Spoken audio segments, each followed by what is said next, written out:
Assalamualaikum warahmatullahi wabarakatuh. Yang kami hormati Ibu Selvi Fauzar, SEMM, selaku pengampu mata kuliah e-commerce Universitas Maritim Raja Ali Haji, dan teman-teman semua yang saya banggakan.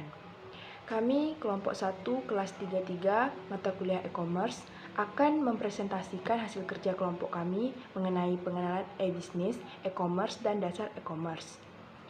Sebelumnya, izinkan saya memperkenalkan anggota kelompok 1. Yang pertama, Nadila Sumardiati dengan NIM 20.04.01.0042. Yang kedua, Jesse Budiarti 20.04.01.0080. Yang ketiga, Raja Yuandratri Alvin 20.04.01.0079. Yang keempat, Bima Setiawan 20.04.01.0087. Dan yang terakhir, Elviana Rina Putri 20.04.01.0092.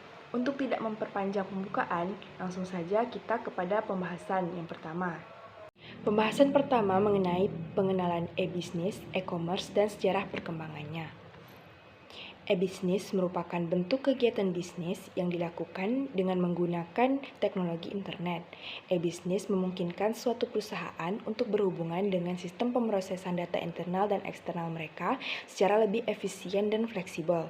E-bisnis juga banyak dipakai untuk berhubungan dengan supplier dan mitra bisnis perusahaan, serta memenuhi permintaan dan melayani kepuasan pelanggan secara lebih baik. Di dalam perkembangannya, e-bisnis memiliki subbab yang lebih dikenal sebagai kegiatan e-commerce. Selanjutnya, perdagangan elektronik atau e-commerce adalah penyebaran, pembelian, penjualan, pemasaran barang dan jasa melalui sistem elektronik seperti internet dan televisi, www, atau jaringan komputer lainnya.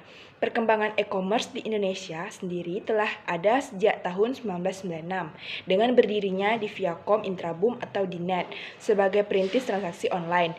Indonesia sendiri telah bekerja sama dengan lembaga-lembaga yang membutuhkan e-commerce untuk melayani konsumen seperti PT Telkom dan Bank Indonesia.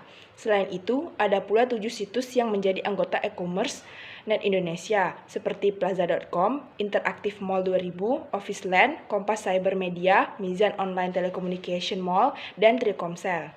Kemudian model e-commerce. Ada beberapa model-model e-commerce yang bisa digunakan. 1. Bisnis ke bisnis, B2B, yaitu melibatkan perjualan produk dan layanan antar perusahaan. Contoh, menjual gas alam cair, bahan bakar, bahan kimia, dan lain-lain. 2. Bisnis ke konsumen, B2C, yaitu melibatkan penjualan produk dan layanan secara eceran kepada pembeli perorangan, khususnya bisnis yang menjual produk dan jasa konsumen pada website. Contoh, menjual buku, piranti lunak, musik, dan lain-lain. 3. Konsumen ke konsumen, C2C, yaitu melibatkan konsumen yang menjual secara langsung kepada konsumen. Contoh, mereka yang menjual barang-barangnya dengan melelang, kemudian setuju dengan penawaran yang paling tinggi. 4. Konsumen ke bisnis, C2B, adalah model di mana pelaku bisnis perorangan melakukan transaksi dengan satu atau beberapa perusahaan. Model jenis ini sangat jarang dilakukan di Indonesia. Lalu, kontrak online dalam e-commerce memiliki banyak tipe dan variasi, yaitu 1. Kontrak memiliki chatting dan video conference. 2. Kontrak melalui email. 3. Kontrak melalui web atau situs. Selanjutnya saya akan menjelaskan tentang sumber hukum e-commerce. Transaksi model baru yang pelaksanaannya dilakukan secara elektronik ini telah menciptakan masalah-masalah hukum yang baru. Pergantian dari bentuk tertulis ke bentuk transaksi elektronik telah melahirkan kontrak-kontrak model baru. Secara umum, para pihak yang saling terkait dalam pelaksanaan transaksi itu sendiri terdiri dari si penjual, pembeli, penyedia layanan, dan perantara. Oleh karena itu, merupakan tanggung jawab bagi para undang-undang untuk menyeimbangkan masalah potensial yang dapat terjadi di antara para pihak yang saling terkait dalam bentuk-bentuk transaksi elektronik apapun. Mengingat pertumbuhan e-commerce yang pesat, aturan terkait e-commerce telah diatur dalam Undang-Undang Nomor 7 Tahun 2014 tentang Perdagangan. Pengaturan e-commerce merupakan amanah Undang-Undang Nomor 7 Tahun 2014 tentang Perdagangan, kata Direktur Bina Usaha Kementerian Perdagangan Insinyur Fatnayati MM. Pengaturan e-commerce itu memberikan kepastian, kesepahaman mengenai apa yang dimaksud dengan perdagangan melalui sistem elektronik yang disingkat dengan PMSE.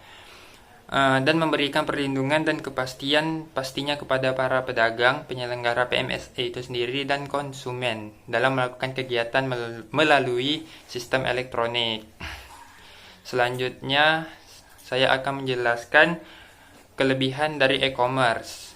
Yang pertama itu tidak perlu adanya toko fisik untuk bisa menjual barang atau jasa karena dilakukan secara online. Jadi kita tidak perlu untuk membangun atau menyewa toko fisik. Yang kedua itu usahanya menjadi mudah berkembang karena Anda bisa dengan mudah dan cepat untuk mengembangkan bisnis Anda karena biaya yang harus kita keluarkan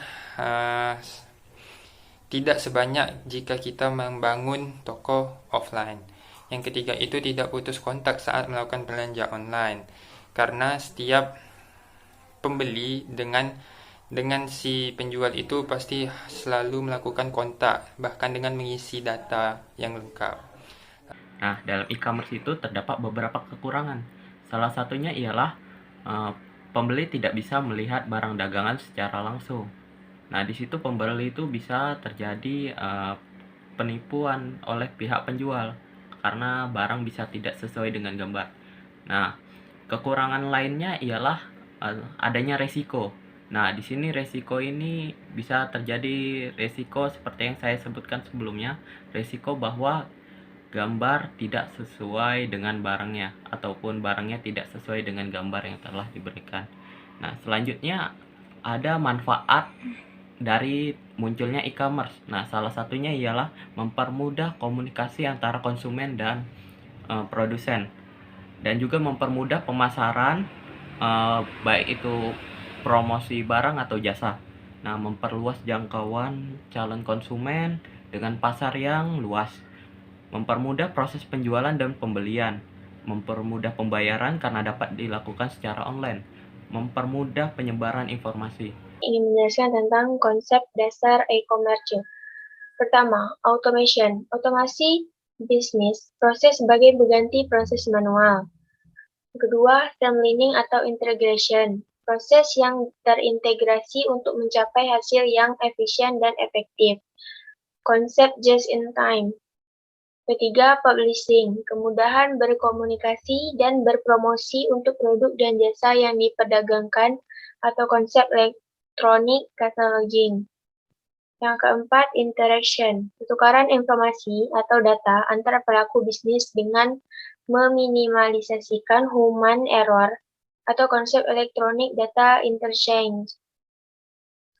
Yang kelima, transaction, kesepakatan dua pelaku bisnis untuk bertransaksi dengan melibatkan institusi lain sebagai fungsi pembayar atau konsep electronic payment. Kesimpulan, beberapa macam e-commerce yaitu bisnis ke bisnis dengan melibatkan aktivitas antar perusahaan, bisnis ke konsumen yang melibatkan aktivitas dari perusahaan ke perorangan dan atau individu, konsumen ke konsumen yang melibatkan aktivitas antar individu, konsumen ke bisnis yang melibatkan aktivitas antar individu atau perorangan dengan perusahaan. Beberapa kelebihan e-commerce, antara lain, e-commerce ini tidak memerlukan membangun atau menyewa toko secara fisik, mudah dalam mengembangkan bisnis, dan tidak putus kontak. Selain memiliki kelebihan, e-commerce juga kekurangan,